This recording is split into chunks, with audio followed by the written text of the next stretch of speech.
जैसे कि आपने थंबनेल पर देखा, हम आज पढ़ने जा रहे हैं हाइड्रोकार्बन। देखिए हाइड्रोकार्बन क्या होते हैं, बेसिकली हम आपको बता देते हैं हाइड्रोकार्बन के बारे में। आज हम पढ़ेंगे हाइड्रोकार्बन पढ़ने जाएंगे। देखिए इसके नाम में ही है, एक है हाइड्रोजन, दूसरा है कार्बन। तो ऐसे यौगिक होते हैं जो केवल हाइड्रोजन व कार्बन से मिलकर बने होते हैं, उन्हें हम हाइड्रोकार्बन बोलते हैं। देखिए ऐसे यौगिक होते हैं जो केवल हाइड्रोजन व कार्बन से मिलकर बने हों, ऐसे यौगिक जो केवल हाइड्रोजन व कार्बन से मिलकर बने होते हैं उन्हें हम हाइड्रोकार्बन कहते हैं। देखिए हम हाइड्रोकार्बन का वर्गीकरण करते हैं, हाइड्रोकार्बन को बांटते हैं, हाइड्रोकार्बन को हम बांटते हैं अलग अलग भागों में। तो देखिए हम हाइड्रोकार्बन को 3 भागों में विभाजित करेंगे। वो 3 भाग कौन कौन से हैं? पहला है संतृप्त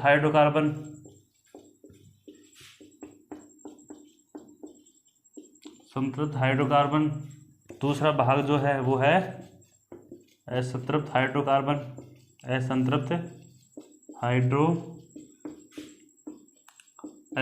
हाइड्रोकार्बन, और तीसरा जो आखिरी है वो है एरोमेटिक हाइड्रोकार्बन।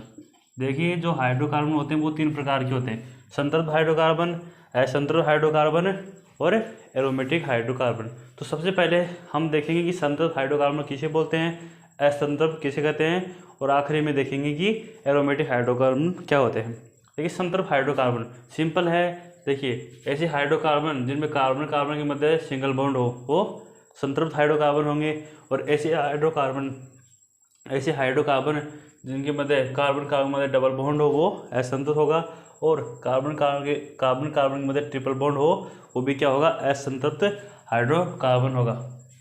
जब डबल बॉन्ड हो वो असंतृप्त हाइड्रोकार्बन होंगे, और सिंगल बॉन्ड हो वो संतृप्त हाइड्रोकार्बन होंगे। देखिए जो संतृप्त हाइड्रोकार्बन होते हैं वो एल्केन होते हैं। अरे जो कार्बन सिंगल बॉन्ड होते हैं उनमें डबल बॉन्ड नहीं होते, उनको हम एल्केन बोलते हैं।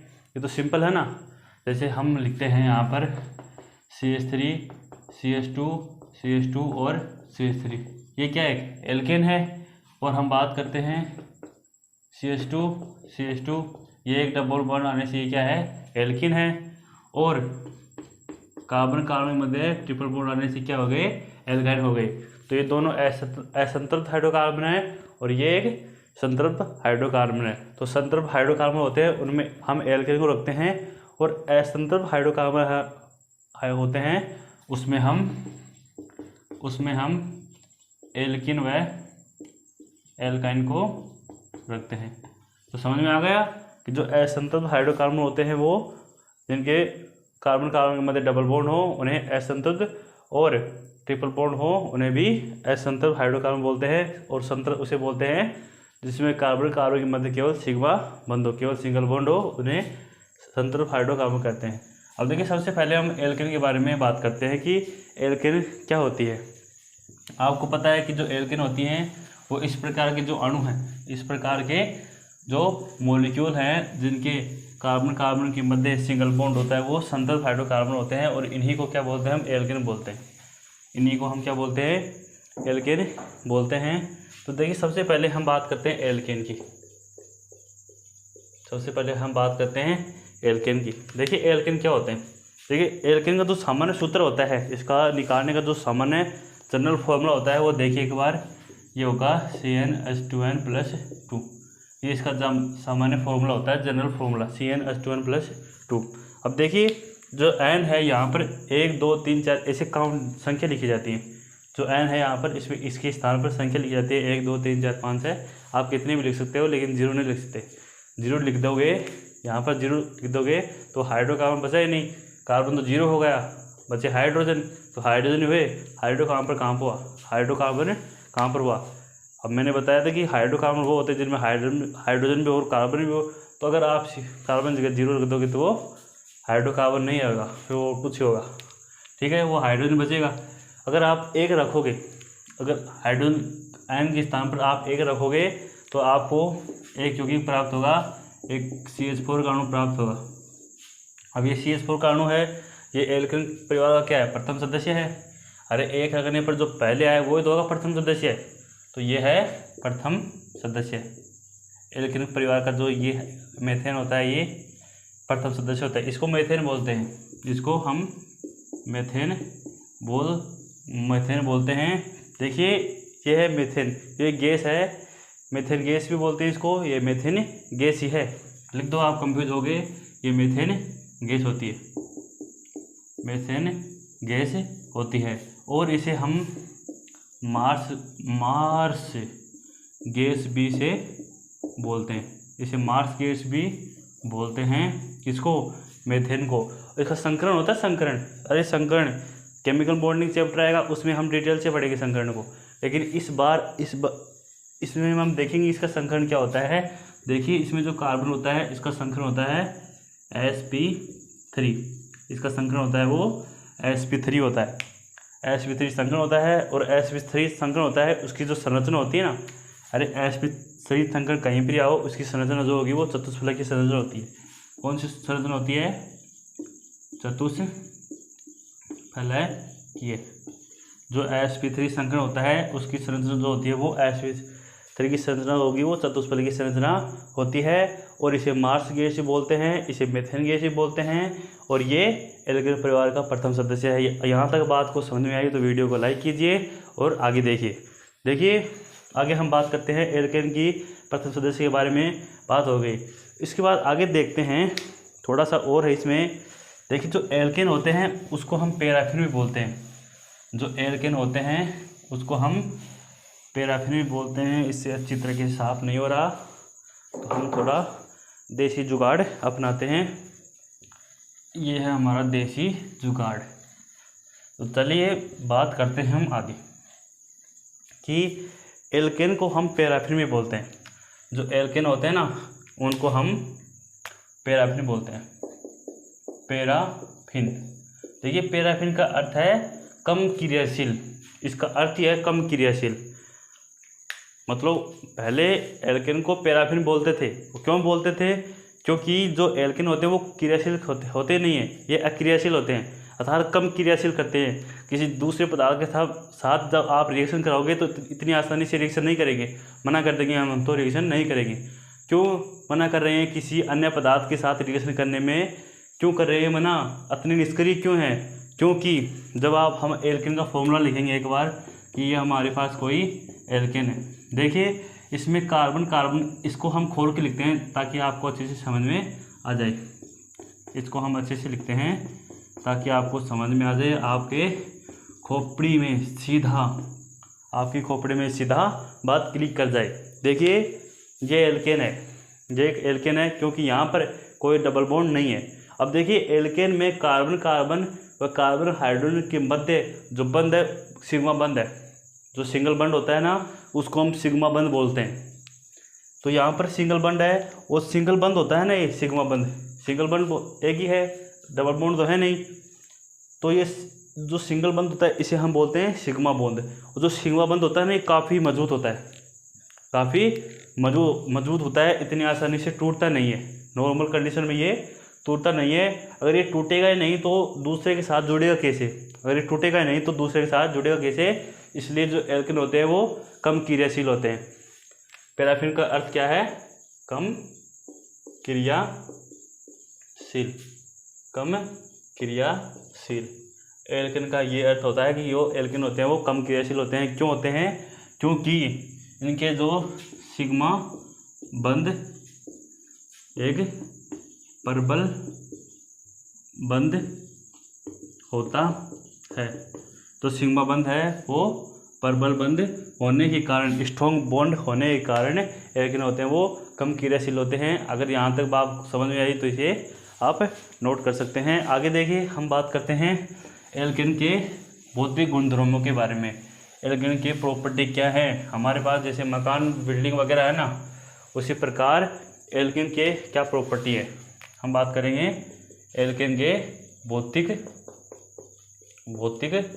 गुणधर्म, एल्केन के बारे में बात करेंगे। एल्केन के भौतिक गुणधर्म, देखिए जो एल्केन होते हैं ना ये रंगहीन व गंधहीन होते हैं। पहले तो ये है कि इनका कोई रंग नहीं होता एल्केन का, और दूसरा ये है आप इनको इनकी कोई गंध नहीं होती, अर्थात इनको हम सूंघ कर बता नहीं सकते कि क्या है।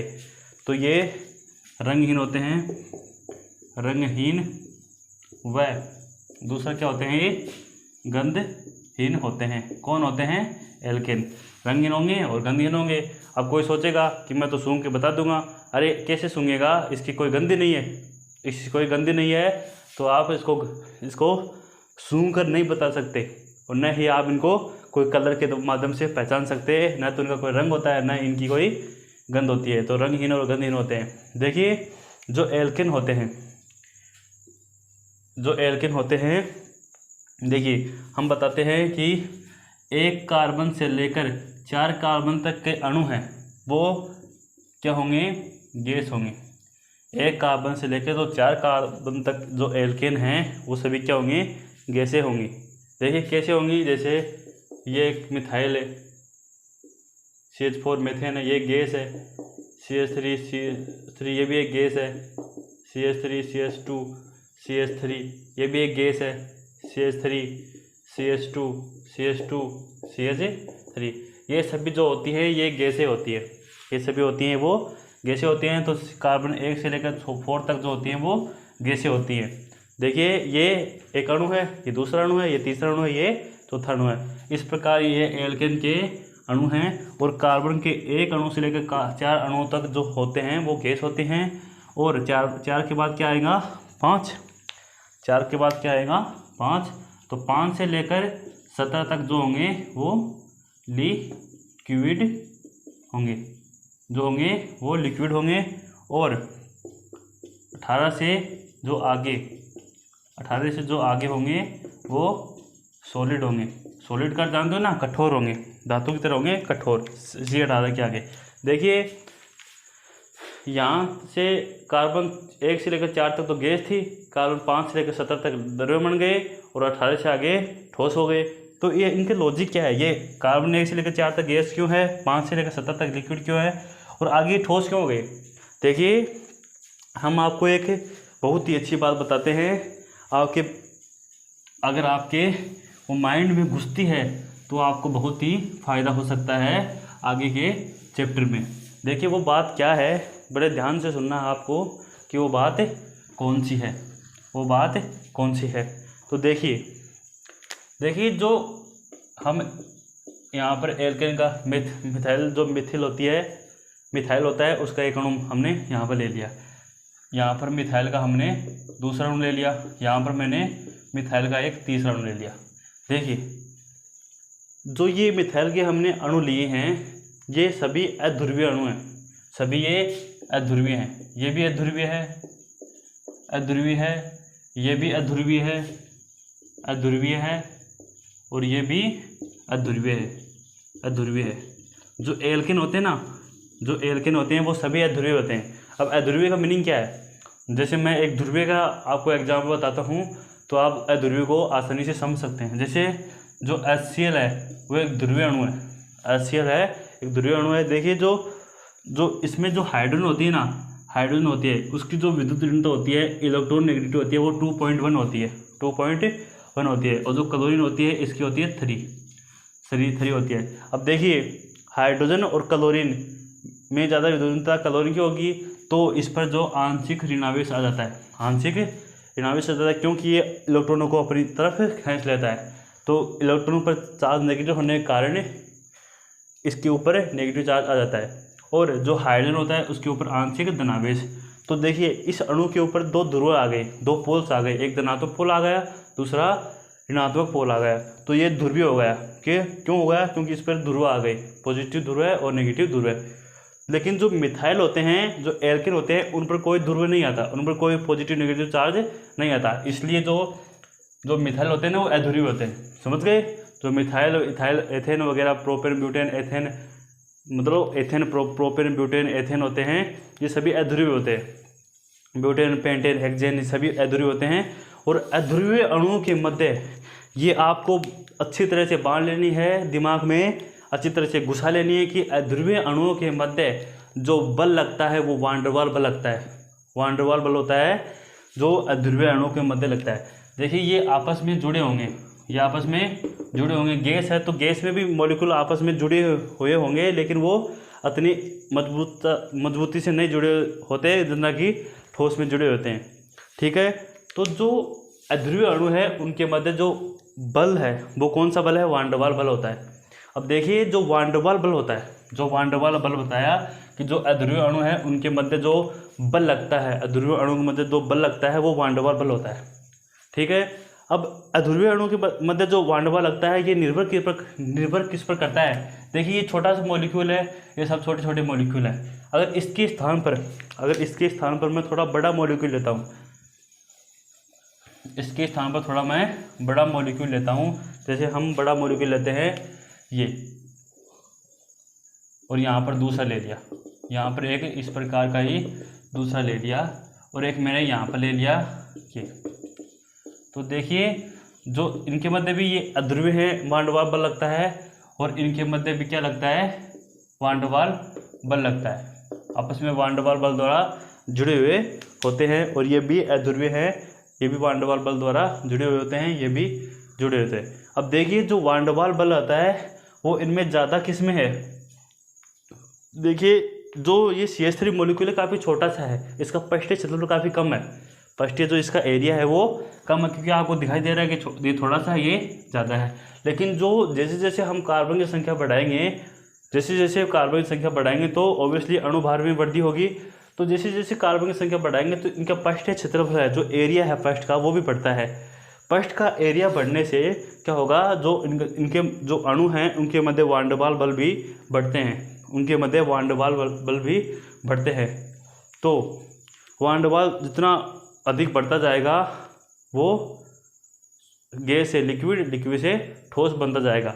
देखिए जो C1 से लेकर C4 तक है, तो ये एल्केन होते हैं, एल्केन के अणु हैं, इनके मध्य इनका पृष्ठीय क्षेत्रफल कम होता है, इनका पृष्ठीय क्षेत्रफल कम होता है, जिसके कारण इनके जो वान डर वाल बल हैं वो इतनी मजबूती से नहीं लग पाते, इतने मजबूती से नहीं लग पाते, जिसके कारण ये गैसें होती हैं। लेकिन जैसे जैसे कार्बन 5 से लेकर आगे 17 तक जाते हैं, इनका पृष्ठीय क्षेत्रफल बढ़ता जाता है, इनका पृष्ठीय क्षेत्रफल है वो बढ़ता जाता है।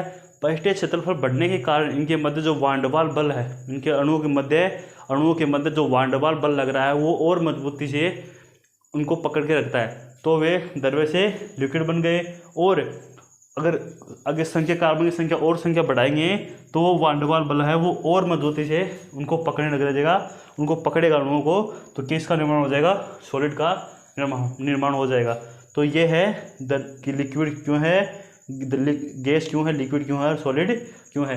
तो इनके सबके पीछे ये आप सब जानते हो। एक लाइन में कहूँ तो ये अहम कहेंगे कि जो एल्केन होते हैं वो अध्रुवीय होते हैं, और अध्रुवीय अणुओं के मध्य जो बल लगता है वो वान डर वाल बल लगता है। वान डर वाल बल वीक प्रकृति का होता है, जो पृष्ठीय क्षेत्रफल पर निर्भर करता है। जितना ज़्यादा पृष्ठीय एरिया होगा किसी अणु का, उसके उस प्रकार के अणु के मध्य जो फोर्स है, वान डर वाल फोर्स है, वो उतना ही ज़्यादा लगेगा, जिसके कारण ही गैस, लिक्विड और सॉलिड का निर्माण होता है, वो भी कार्बन के अणुओं का।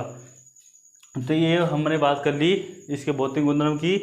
देखिए आगे देखिए हम इसका अगला एक और भौतिक गुणधर्म देखते हैं, वो है बॉइलिंग पॉइंट। हम एक और गुणधर्म देखते हैं जो कि है बॉइलिंग पॉइंट। अब देखिए बॉइलिंग पॉइंट क्या होता है? बॉइलिंग पॉइंट क्या होता है? जैसे आपके पास पानी है, अब पानी को आप गर्म करोगे, पानी को आप गर्म करने लग गए, अपने घर की गैस पर रख दिए चूल्हे पर और उसको गर्म करते जा रहे हो। जैसे जैसे आप गर्म करोगे तो एक ऐसा तापमान आएगा जिसके बाद पानी है वो वाष्प में बदलना स्टार्ट हो जाएगा। उस तापमान को ही उस द्रव्य का बॉइलिंग पॉइंट बोलते हैं। कोई द्रव्य है वो गैस में बनना स्टार्ट हो गया, गैस में बनना स्टार्ट हो गया, उस तापमान, जिस तापमान पर कोई द्रव्य है वो गैस में बदल रहा है, उस तापमान की बिंदु को ही हम उसका बॉइलिंग पॉइंट बोलेंगे। तो ये बात हो गई बॉइलिंग पॉइंट के। हम अगला गुणधर्म पढ़ रहे हैं एल्केन का, बॉइलिंग पॉइंट। तो बॉइलिंग पॉइंट आप सब जानते हैं, बॉइलिंग पॉइंट क्या होता है? वह तापमान जिस पर कोई द्रव्य है वो वाष्प में बदलना स्टार्ट हो जाए, उस तापमान को हम बोलेंगे बॉइलिंग पॉइंट। देखिए हम आगे बात करते हैं एल्केनों का बॉइलिंग पॉइंट पर क्या असर पड़ता है। हम बताएंगे कि कौन से किस प्रकार एल्केन होते हैं, उनका बॉइलिंग पॉइंट में अंतर आता है, अर्थात बॉइलिंग पॉइंट क्या होता है एल्केन के केस में। देखिए, हम सामान्यतः जो एग्जाम में प्रश्न आता है वो ऐसे आता है कि निम्न में से किसका बॉइलिंग पॉइंट ज़्यादा है, किसका कम है। तो आपको उसमें ऑप्शन दिए होंगे 4, उनमें आपको पूछा जाएगा कि कौन सा किसका बॉइलिंग पॉइंट है वो सबसे कम है, और किसका, या ऐसा प्रश्न पूछा जाएगा किसका बॉइलिंग पॉइंट सबसे ज़्यादा है। तो देखिए, हम बात करते हैं बॉइलिंग पॉइंट की। हम आपको 2 एग्जाम्पल लेते हैं। एक हमारे पास ये है, ठीक है, एक एग्जाम्पल। दूसरा एग्जाम्पल हमने ले लिए हैं ये 2 नहीं लेंगे हम, इसके एग्जाम्पल लेंगे 3, इसके एग्जाम्पल लेंगे हम 3 एग्जाम्पल लेंगे। 1 2 3 4 5, 1 2 3 4 और ये 5, और 1 2 3 4 और 5, 1 2 3 4 और 5। ये हमने 3 एग्जाम्पल लिए हैं। हम आपको बताएंगे कि इनका बॉइलिंग पॉइंट का ऑर्डर क्या है, इनका बॉइलिंग पॉइंट का जो क्रम है वो क्या है। देखिए, जो बॉइलिंग पॉइंट होता है वो इंटर मोलिक्यूलर फोर्स के समानुपाती होता है। फोर्स FRC इंटरमोलिकुलर फोर्स के समानुपाती होता है क्या, बॉइलिंग पॉइंट। जितना अणुओं के मध्य फोर्स ज़्यादा होगा, उनका बॉइलिंग पॉइंट भी उतना ही ज़्यादा होगा। इधर देखो, ये कोई अणु है, 1-2 अणु हैं वो आपस में कम बल द्वारा जुड़े हुए हैं, और 2 ऐसे अणु हैं जो आपस में अच्छी तरह से पकड़े हुए हैं, अर्थात उनको कोई अलग नहीं कर सकता इतनी आसानी से। देखिए, जो हम जब किसी अणु को तापमान देते हैं तो गर्म होता है तो उनके बंध टूटने लगते हैं। अब जो स्ट्रॉन्ग बंध होगा वो लेट टूटेगा, और जो वीक बंध होगा वो थोड़े से तापमान पर ही टूट जाएगा। तो बॉइलिंग पॉइंट का अर्थ यही है कि कौन सबसे ज़्यादा आपस में जुड़ा हुआ है उसका बॉइलिंग पॉइंट ही ज़्यादा होगा, और कौन कमज़ोरी से जुड़ा हुआ है उसका बॉइलिंग पॉइंट कम होगा। तो देखिए, जो बॉइलिंग पॉइंट है वो अणुओं के मध्य जो फोर्स है उस पर निर्भर कर रहा है। अब जो फोर्स होता है वो क्या होता है, फोर्स कौन सा लगेगा इन अणुओं के मध्य, वंडरवॉल फोर्स लगता है। कौन सा फोर्स लगता है, वंडरवॉल फोर्स लगता है, वंडरवॉल फोर्स लगता है। देखिए, जो वंडरवॉल फोर्स होता है वो आपको पता है कि जो पृष्ठीय जो सरफेस एरिया होता है उस पर निर्भर करता है। वंडरवॉल फोर्स होता है वो सरफेस एरिया पर निर्भर करता है, अर्थात जिस अणु का सरफेस एरिया ज़्यादा होगा उस प्रकार के अणु के मध्य वंडरवॉल वाला है वो ज़्यादा लगेगा, अर्थात अणु आपस में सघनता से जुड़े हुए होंगे। तो हम बात करते हैं इनकी। तो देखिए, जैसे जैसे हम कार्बन की संख्या बढ़ाते हैं तो इनका पृष्ठीय क्षेत्रफल वो भी बढ़ता जाता है। अब पृष्ठीय क्षेत्रफल जैसे जैसे बढ़ेगा, पृष्ठीय क्षेत्रफल जैसे जैसे हम बढ़ाते हैं तो इस प्रकार के अणुओं के मध्य आकर्षण भी बढ़ता है, अर्थात जो वंडरवॉल बल है वो सरफेस एरिया के समानुपाती होता है। सरफेस एरिया बढ़ता जाएगा, यहाँ पर 3 कार्बन है, यहाँ पर 4 है, यहाँ पर 5 है, तो सरफेस एरिया बढ़ रहा है। सरफेस एरिया बढ़ने से जो वंडरवॉल बल है वो ज़्यादा लगेंगे। वंडरवॉल ज़्यादा लगने से आकर्षण आपस में जुड़े हुए होंगे, सघनता से जुड़े होंगे, तो हम उनको उतना ज़्यादा ही तापमान हमें देना पड़ेगा उन अणुओं को वाष्प में बदलने के लिए। तो इसमें जो बॉइलिंग पॉइंट का जो ऑर्डर है वो सबसे इस प्रकार, सबसे कम इसका होगा, उसके बाद इसका ज़्यादा, और सबसे ज़्यादा इसका होगा। अब यहाँ पर देखिए, ये एक ब्यूटेन है और ये आइसो ब्यूटेन है। अरे ये है ब्यूटेन, 1 2 3 4 क्या बोलते हैं, ब्यूट, और ये एल्केन है तो ब्यूटेन। ये अब देखिए, हम इसको बोलते हैं आइसो ब्यूटेन, इसको हम बोलेंगे आइसो ब्यूटेन। देखिए, आइसो ब्यूटेन क्यों कहते हैं इसे। कोई भी आपके पास एल्केन है, देखिए आपके पास ब्यूटेन है, अगर आप इस कार्बन को उठाकर इसके 2 नंबर पर लगा दिए 1 2, तो ये क्या हो गया, आइसो ब्यूटेन। इस कंडीशन को बोलते हैं। 2 नंबर कार्बन पर आप जब मिथाइल को जोड़ देते हैं तब उसे बोलेंगे आइसो। अब यहाँ पर देखिए, ये है पेंटेन, ये है पेंटेन, और अब 1 2 3 4 2 नंबर पर क्या लगा दिया हमने, मिथाइल ग्रुप लगा दिया, तो इसे क्या बोलेंगे, आइसो पेंटेन। इसे बोलेंगे आइसोपेंटेन। अगर 2 नंबर पर हमने 2 मिथाइल जोड़ दी तो इसको बोलेंगे नियोपेंटेन, इसको बोलेंगे नियोपेंटेन। ये तो इनके नामों के बारे में बात हो गई। देखिए अब देखिए इसका जो पृष्ठीय क्षेत्रफल है और इसका एक पृष्ठीय क्षेत्रफल है, इसका पृष्ठीय क्षेत्रफल वो इतना है और इसका पृष्ठीय क्षेत्रफल वो इतना, सही है। तो देखिए जो ज़्यादा पृष्ठीय क्षेत्रफल है वो इसका ही है, ज़्यादा पृष्ठीय क्षेत्रफल वो इसका ही है। जिससे अब देखिए दोनों में कार्बन परमाणु की संख्या समान है, यहाँ पर भी 4 कार्बन है और यहाँ पर भी 4 कार्बन है, तो कार्बन की संख्या समान है। तब हमें देखेंगे पृष्ठीय एरिया इनका, देखिए इसका जो पृष्ठीय एरिया है वो ज़्यादा है इससे। तब जब पृष्ठीय एरिया ज़्यादा होगा तो वान डेर वाल्स बल भी अणुओं के मध्य ज़्यादा लगेंगे, और वान डेर वाल्स बल ज़्यादा लगेंगे तो आपस में सघनता से जुड़े हुए हैं, उनको उतना ज़्यादा ही हमें तापमान देना होगा उनको बॉयल करने के लिए। तो इसमें ज़्यादा बॉइलिंग पॉइंट किसका होगा, इसका होगा ऑब्वियसली, क्योंकि इसका पृष्ठीय एरिया वो ज़्यादा होता है। अगर आपको समझ में आ रहा है तो कमेंट करके अवश्य बताइए। आगे बात करते हैं हम अगले एग्जाम्पल की। अब देखिए इनमें सभी में कार्बन परमाणु की संख्या वो सभी में समान है, इसमें भी 5 कार्बन है, इसमें भी 5 कार्बन है और इसमें भी 5 कार्बन है। अब देखिए जो इसका पृष्ठीय क्षेत्रफल है, इसका पृष्ठीय क्षेत्रफल है, इसका पृष्ठीय क्षेत्रफल है, सबसे ज़्यादा पृष्ठीय क्षेत्रफल इसका है क्योंकि एक सिंगल लाइन में है। अब इनमें तो ब्रांचिंग हो गई, पास आपस आ गए और इसमें भी और पास आ गए, तो यहाँ पर इधर से ऐसे जाएंगे तो इनका जो पृष्ठीय क्षेत्रफल वो कम होता जा रहा है।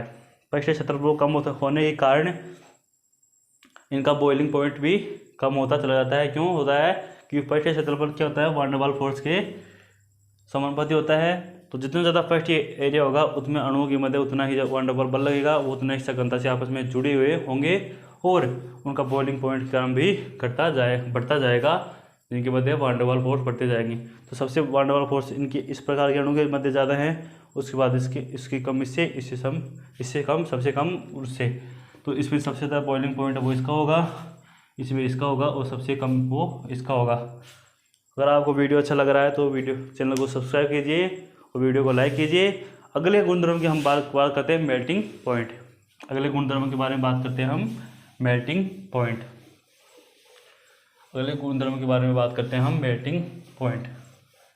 अगले गुणधर्म के बारे में बात करते हैं। देखिए बॉइलिंग पॉइंट है वो थोड़ा आसान है, लेकिन जो मेल्टिंग पॉइंट है उसमें थोड़ा सा कंट्रोवर्सी है। वो कंट्रोवर्सी नहीं है, वो बस समझने में थोड़ा तकलीफ होती है, क्योंकि हम जाते हैं यहाँ से पृष्ठीय क्षेत्रफल से और वहाँ पर जो मेल्टिंग पॉइंट है वो देखिए क्या होता है। मेल्टिंग पॉइंट अगला गुणधर्म है एल्केन का मेल्टिंग पॉइंट। देखिए मेल्टिंग पॉइंट क्या है, कोई भी ठोस है वो द्रव में बदल गया, कोई भी ठोस है वो द्रव में बदल गया, वो क्या हो गया, मेल्ट हो गया। इसे बोलते हैं मेल्टिंग पॉइंट। जिस तापमान पर कोई ठोस है वो द्रव में बदलना स्टार्ट हो जाए उसे बोलेंगे हम मेल्टिंग पॉइंट। देखिए अब हम एग्जाम्पल लेके आपको बताते हैं कि मेल्टिंग पॉइंट क्या होते हैं। देखिए हम एग्जाम्पल लेते हैं पहला। देखिए हमारे पास एक है प्रोपेन, दूसरा है ब्यूटेन और तीसरा है पेंटेन। 1 2 3 4 5 पेंटेन है। देखिए इसका जो मेल्टिंग पॉइंट का क्रम है वो एल्केन में बॉइलिंग पॉइंट के समान रेगुलर नहीं है। जैसे हमने बॉइलिंग पॉइंट का ऑर्डर बताया था कि जैसे जैसे कार्बन परमाणु की संख्या बढ़ती जाती है वैसे वैसे इनका पृष्ठीय क्षेत्रफल भी बढ़ता जाता है और अणु के मध्य वान डेर वाल्स फोर्स भी बढ़ते जाते हैं, जिसके कारण जो इनका बॉइलिंग पॉइंट है वो भी बढ़ता जाता है। लेकिन जो मेल्टिंग पॉइंट है वो ऐसा नहीं है, वो बॉइलिंग पॉइंट के समान रेगुलर नहीं है। तो हम एक बार इस पॉइंट को लिखेंगे, बॉइलिंग पॉइंट के समान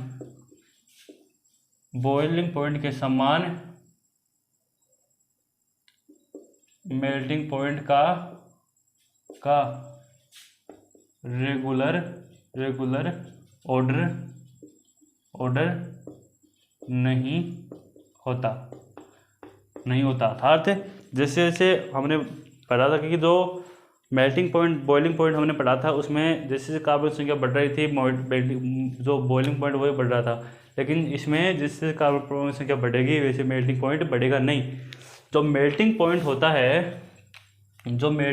होता है वो पैकिंग पर डिपेंड करता है, पैकिंग पर डिपेंड करता है। अब देखिए पैकिंग क्या होती है।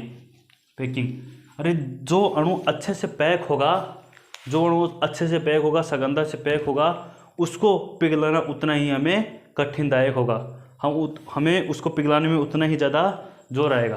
तो देखिए जो मेल्टिंग पॉइंट होता है वो पैकिंग के समानुपाती होता है। अब देखिए जब इस प्रकार के अणु की हम पैकिंग करेंगे तो हम इस प्रकार करेंगे, नीचे से इस प्रकार, तो देखिए जो जो प्रोपेन होता है उसमें बीच में गैप हो जाता है, ये हो जाता है गैप, तो इसकी अच्छी पैकिंग नहीं है। और देखिए जब ब्यूटेन का हम करेंगे तो इसकी बहुत ही अच्छी तरह से क्या होगी, पैकिंग होगी, और इसकी भी इतनी आसानी से पैकिंग नहीं होगी। और इससे कारण जो ब्यूटेन होता है सेकंड नंबर है, ये फर्स्ट नंबर है, ये सेकंड है और ये थर्ड है। इसमें जो मेल्टिंग पॉइंट है वो सबसे ज़्यादा किसका होगा, सेकंड का होगा, उससे ज़्यादा इसका, और सबसे कम होगा वो फर्स्ट का होगा, फर्स्ट का होगा। देखिए इसमें हम इसको एक और तरीके से इसको समझा सकते हैं कि एक रूल है कि जो मेल्टिंग पॉइंट का क्रम है वो एल्केन के केस में क्या होता है कि जो सम कार्बन युक्त एल्केन होती है ना, जो सम कार्बन युक्त एल्केन होती हैं, जो सम कार्बन मतलब जिसमें 4, 8 ये संख्या हो, उसको सम संख्या बोलते हैं। 3 और 5 क्या हैं, विषम संख्याएं। इसका रूल है कि सम कार्बन युक्त जो एल्केन होती हैं उनका बॉइलिंग पॉइंट जो उसके निकटवर्ती विषम कार्बन युक्त एल्केन है उनसे ज़्यादा होता है। देखिए यहाँ पर 4 कार्बन है, यहाँ पर 5 है, यहाँ पर 3 है, तो ये विषम संख्या है और ये सम संख्या है। सम कार्बन संख्या युक्त एल्केन का जो मेल्टिंग पॉइंट है अपने जो निकटवर्ती विषम कार्बन युक्त एल्केन होते हैं जो इसमें ये हैं, इनसे इसका मेल्टिंग पॉइंट ज़्यादा होता है। तो आप इसको पहला ऑर्डर से इस प्रकार, इसका मेल्टिंग पॉइंट है वो इससे ज़्यादा होता है और इससे भी ज़्यादा होता है। तो ये था मेल्टिंग पॉइंट का क्रम। अगर आपको वीडियो अच्छा लगा तो चैनल को सब्सक्राइब कीजिए, वीडियो को लाइक कीजिए। मिलते हैं अगले वीडियो में, धन्यवाद।